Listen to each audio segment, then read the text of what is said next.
Hello students. Class 11 C plus plus programming की series में हम लोग आज सी प्लस प्लस में पहला प्रोग्राम लिखना सीखेंगे। आपके सामने ये टर्बो सी प्लस प्लस का आईडीई है। आईडीई का फुल फॉर्म होता है इंटीग्रेटेड डेवलपमेंट इन्वायरमेंट, और सिंपल भाषा में समझे तो ये आपका वो सॉफ्टवेयर है जहां हम लोग सी प्लस प्लस का कोड लिखेंगे। ऐसे तो बहुत सारे जो है आपके सॉफ्टवेयर्स होते हैं, लेकिन सबसे बेसिक जो आपका सॉफ्टवेयर है ये होता है आपका टर्बो सी प्लस प्लस। 11 12 के लिए टर्बो सी प्लस प्लस पर अगर आप प्रोग्रामिंग करते हैं तो अच्छी बात है, लेकिन आगे चल करके जब आप बीसीए या बीएससीआईटी करते हैं या बीटेक करते हैं तो वहां पर आपको जो है एडवांस आईडीई का इस्तेमाल करना चाहिए।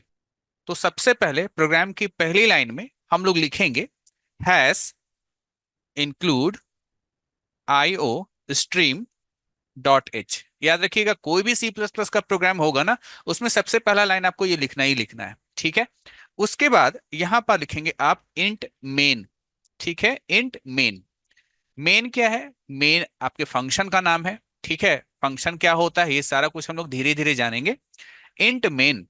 इसके बाद ओपनिंग कर्ली ब्रेसेस, और इसके बाद हम लोग लिखेंगे एग्जीक्यूटेबल कोड, यानी वो कोड जो कि एग्जीक्यूट करेगा, रन करेगा। हम लोग यहाँ पर एक मैसेज प्रिंट करना चाहते हैं, हेलो वर्ल्ड। तो लिखेंगे सी आउट। याद रखिएगा, इसको सी आउट कहते हैं, इसको काउट नहीं कहते हैं। सी आउट कंसोल आउटपुट। उसके बाद हमारा ये आउटपुट ऑपरेटर है, और यहाँ पर हम कोई मैसेज प्रिंट करना चाहते हैं तो डबल कोट्स के भीतर हम लोग लिखेंगे हेलो वर्ल्ड। ठीक है, फिर डबल कोट से बंद किया और लास्ट में सेमीकोलन लगाया। ठीक है, तो कोई भी सी प्लस प्लस के स्टेटमेंट के अंत में हम लोग सेमीकोलन लगाते हैं। उसके बाद हम लोग लिखेंगे रिटर्न जीरो। यहाँ रिटर्न के साथ लगा हुआ जो जीरो है इसका संबंध आपके इंट मेन में लिखे गए इंट से है। ठीक है, यहाँ पर जीरो जो है वो आपका एक इंटीजर वैल्यू है, और मेन के आगे लगा हुआ जो इंट है वो मेन फंक्शन का रिटर्न टाइप है। यानी इंट मेन में इंट ये बता रहा है कि मेन फंक्शन जो है वो इंटीजर वैल्यू रिटर्न करेगा, और उसके सपोर्ट में ही हमने यहाँ पर लिखा है रिटर्न जीरो। इसके बाद हम लोग जो है अपने कोड को क्लोज करेंगे क्लोजिंग करली ब्रेसेस से। ऐसा करने के बाद अब आप क्या करेंगे, आप प्रोग्राम को कंपाइल कराएंगे। ठीक है, कंपाइल कराएंगे मतलब आप चेक करेंगे कि प्रोग्राम में कोई एरर है कि नहीं। इसके लिए आपको अपने कीबोर्ड से ऑल्ट प्लस F9 ये की प्रेस करेंगे। तो आप यहाँ पर एक मैसेज देख रहे हैं, यहाँ पर लिखा हुआ है, मोटी मोटी बातें जान लीजिए, जैसे warning zero error zero. Error zero मतलब कि आपका प्रोग्राम बिल्कुल सही है। सक्सेस लिखा हुआ है, और लिखा हुआ प्रेस एनी की। तो कीबोर्ड से कोई भी की को प्रेस कीजिए, ये आपका मैसेज बॉक्स हट जाएगा। इसके बाद आपको प्रोग्राम को रन करना है। प्रोग्राम को रन करना, प्रोग्राम को एग्जीक्यूट करना एक ही बात होता है। इसके लिए आपको कीबोर्ड से कंट्रोल प्लस F9 की को जैसे प्रेस करेंगे आपका प्रोग्राम एग्जीक्यूट करेगा। ठीक है, एग्जीक्यूट किया लेकिन आपको कुछ पता नहीं चला ऐसा। ठीक है, तो हम लोग जो है रन करने के बाद इसका आउटपुट देखना चाहते हैं। तो आउटपुट देखने के लिए, है ना, ध्यान से सुनिएगा, ऑल्ट प्लस F5 ये की प्रेस करेंगे। तो यहाँ पर देखिए आपके आउटपुट में क्या दिख रहा है, हेलो वर्ल्ड। ठीक है, पहला लाइन को इग्नोर कीजिएगा, जो सी कोलोन लिखा हुआ है, हेलो वर्ल्ड आपका यहाँ पर देखिए प्रिंट कर रहा है। हम कोई भी की प्रेस करेंगे जैसे इंटर की, तो वापस से हम लोग आ जाएंगे अपने आईडी के टेक्स्ट एडिटर में। है ना, ये टेक्स्ट एडिटर है जहां पर हम लोग अपने कोड को एडिट कर रहे हैं। अब यहाँ पर देखिए सी आउट के बाद डबल कोट्स के अंदर लिखा हुआ था हेलो वर्ल्ड। अब आप कोई भी चीज चेंज करते हैं, जैसे हेलो वर्ल्ड की जगह पर आप अपना नाम, जैसे मोहित किसी का नाम है तो मोहित ऐसा लिखा हमने, है ना। प्रोग्राम को हम लोग कंपाइल कराएं, कोई एरर नहीं, प्रोग्राम को रन कराएं, और फिर हम लोग ऑल्ट F5 प्रेस करके जो है आउटपुट देखें। तो देखिए यहाँ पर मोहित आ रहा है, लेकिन साथ ही साथ आप हेलो वर्ल्ड भी देख रहे हैं। तो हेलो वर्ल्ड जो है वो आपका पिछला आउटपुट है, तो पिछला आउटपुट भी दिखा रहा है, और साथ ही साथ जो करंट आउटपुट है वो भी आपको यहाँ पर दिखा रहा है, मोहित। ठीक है, अब यहाँ कुछ चीजें हैं जो आप थोड़ा सा गौर कीजिएगा। नंबर वन, जो हैश इंक्लूड है उसको हम लोग कहते हैं प्री प्रोसेसर। ठीक है, उसको प्री प्रोसेसर कहा जाता है।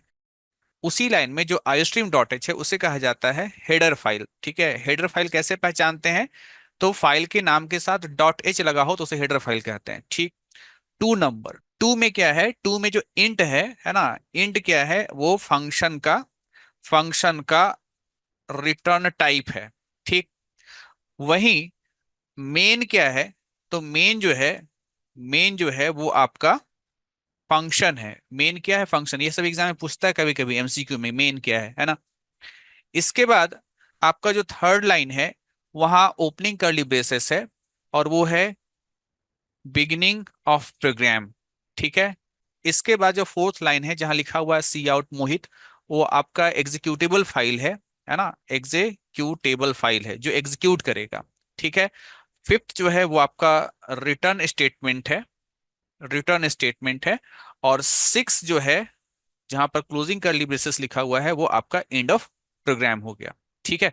तो आपका कोड जो है वो कोड बेसिकली ये जो मैंने सेलेक्ट करके बताया यहां तक है, ये आपका प्रोग्राम कोड है।